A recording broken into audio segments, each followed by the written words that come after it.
back with another movie review for you. So this time I did one that I've been meaning to watch for a while, and it's another movie biopic. This one of Brian Wilson, and the movie is called Love and Mercy. I keep screwing up that title and wanting to call it Love and Glory, and that is not the name of it. It's Love and Mercy. Making sure I say it right for the review because I have referred to it incorrectly so many times. I don't know why my brain wants to make that leap to the other title. I don't know if the other title even is a movie, but my brain wants to believe that that is the title of this, even though it's not and would not make sense, whereas the actual title does. But anyway, so it's kind of an interesting film that jumps back and forth between 60s Brian Wilson and 1980s Brian Wilson, which took me a little bit of watching to figure out what was going on there, actually. And this is one biopic where, I mean, if you have some knowledge of the subject matter, it definitely helps in comprehending what's going on, because I think if you go into it blindly, there's a lot of subtlety and nuance that gets lost in translation of what's even happening and who these people are and what the back history is, whereas if you go into it, you have at least a general cursory knowledge of Brian Wilson's life, at least just basic, even if you just like read his Wikipedia page level basic knowledge of Brian Wilson, I think you could probably appreciate it a lot more. Obviously, being a huge fan of classic rock, I do have a good amount of knowledge of the Beach Boys and Brian Wilson and everything, so there is that. But I'd throw out the disclaimer that if you have like no background knowledge of them but you're intrigued by this film, at least go like read that much just to have like a general gist of what's going on. So everybody knows that Brian Wilson's a little not quite right in the head, but largely because of all the insane abuse that he suffered at the hands of his father, which just, I feel horrible for Brian. I mean, this poor guy has been fucked over from day one in his life by pretty much everyone from every side, always, and kind of still is, as far as I know, and I feel terrible for him. But this film kind of goes into that. It touches on the dad, but it doesn't really, like, I mean, it references it more than anything without showing it, without really going that heavily into it. But he has all sorts of mental problems because of it. I mean, obviously some, they're just neurologically, you're born with, the other ones are triggered off by trauma, and I think his largely are definitely in that category, because his dad, oh, that could be a whole video in and of itself, how brutal his dad was to him. But regardless, the 60s portions take place like around the time of like recording Pet Sounds, and then moving on a little bit into Smiley Smile. It really seems to like lock in on about that time frame, right around there, maybe a little bit before Pet Sounds, so you can see the progression into it and how it was like a big shift and move musically. And friggin' Mike Love, dude, like, I'm sorry, I am not in the Mike Love fan club. Mike Love can go fuck himself as far as I'm concerned. I'm Team Brian, so, but anyway, yeah, just getting that out there. But, anyway, yeah, they portray him as the douchebag that he is in this film, and I kind of wanted to sit there and applaud because of it. I was like, good, somebody finally did the fucking thing.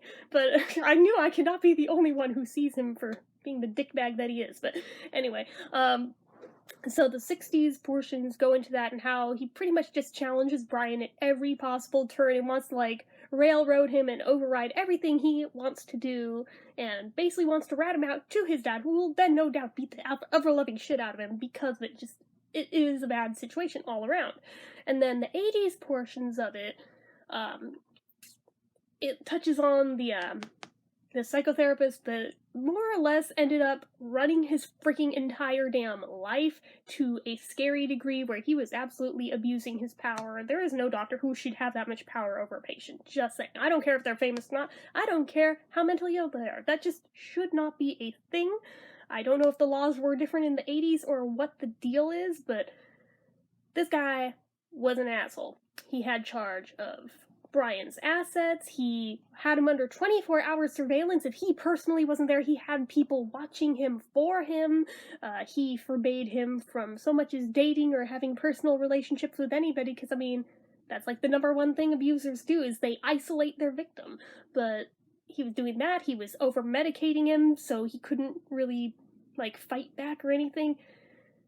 And yet, by chance, Brian still met this woman, Melinda Ledbetter, who I think, if I'm not mistaken, I think he ended up marrying. Don't quote me on that. I think he did, though.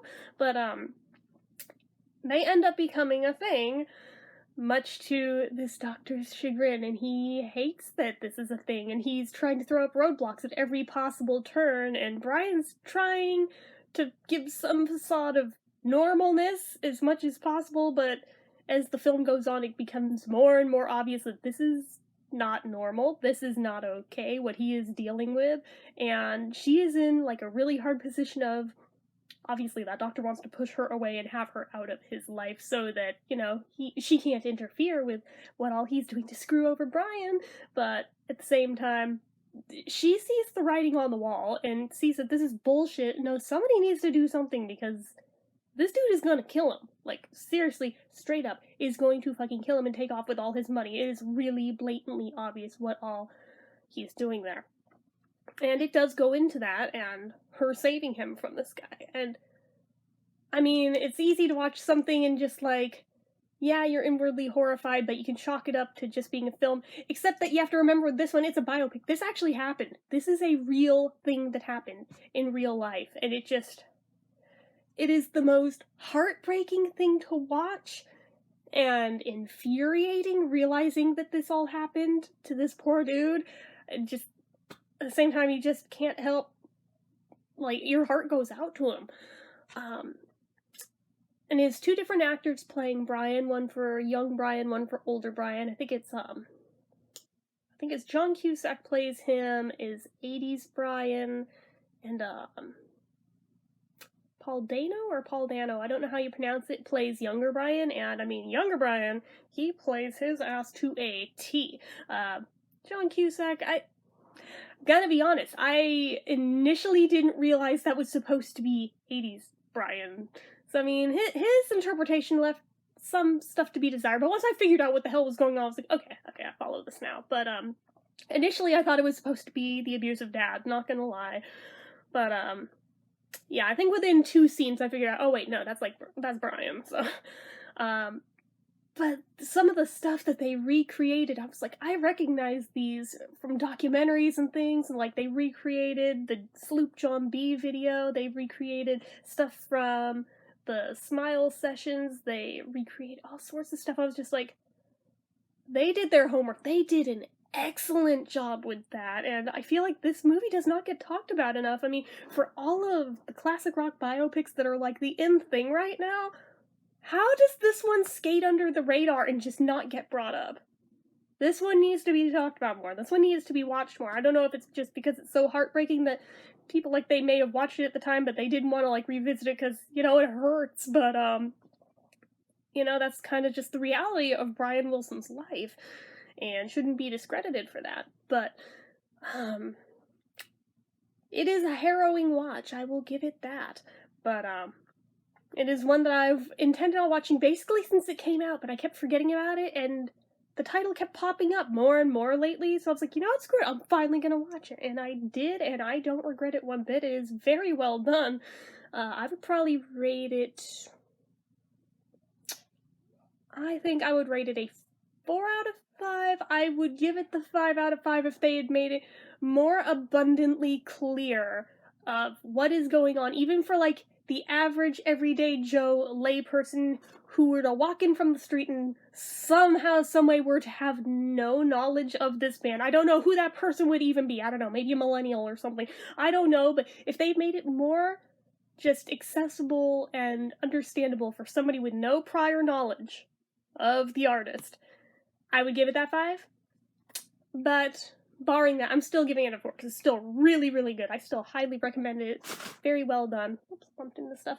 But anyways, yeah, I'm kind of babbling, so you should go watch it. It is online in multiple places, so, again, if you're a fan of Brian Wilson and or the Beach Boys, go watch that, but be forewarned, it may make you cry, because it is just that heartbreaking, realizing this was a real thing that happened.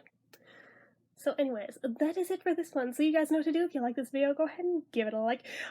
If you're not already like to be, click subscribe, hit that notification bell icon so you never miss an upload. Leave comments down below. Have you seen this film before? What were your thoughts on it? Let me know down below, as well as anything about anything or any biopics you think I should review that I haven't done yet. I think so far I've only reviewed Judy, Rocketman, reviewed this one. I don't think I reviewed Bohemian Rhapsody. I watched it, but I don't think I reviewed it. I still need to do that one. Yeah, those may be the only biopics that I've actually reviewed on this channel. Obviously, I've seen many, many, many more because I love them, but yeah, let me know other ones that you would like to see me review, or just movies in general you'd like to see me review. Anyways, make sure you're following my social media accounts, my Facebook fan page, my Twitter, my Instagram, my Etsy, everything and more. It's all down below. And if you like what I do here on this channel and you'd like to help support it, the donation link, as always, is down in the description. And in case you haven't heard it yet today and you need to, I love you. I'm proud of you. See you next time.